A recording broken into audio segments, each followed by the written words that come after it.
Ayan guys, ang ating garden dito sa Taiwan. Ayan.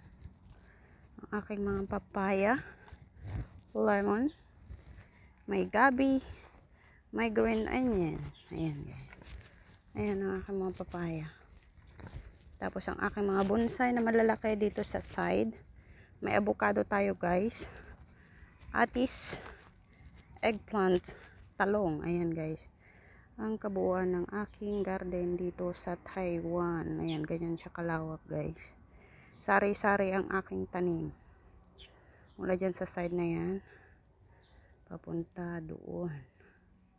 Ayan ang libangan ni Inday guys. Ayan, malalaki na rin tong aking mga atis. Ito ay tatamnan namin ng kalabasa. Itong malawak na to guys. Ayan, may ampalaya. At saka okra, patola, papaya, ayan. Kumpleto na yan guys. Yung pinakamalataas na bahay guys, yan ang aming bahay. Ako ay dito.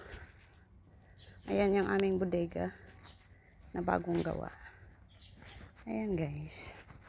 Ipapakita ko lang sa inyo ang nangyari sa aking kalachuchi na alaga dahil sa bagyo. Ayan. Ito guys ang nangyari sa aking mga kalachuchi. Hindi alam kung saan sila bumagsak.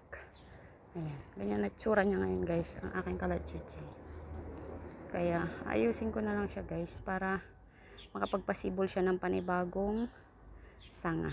Thank you for watching. God bless. Bye.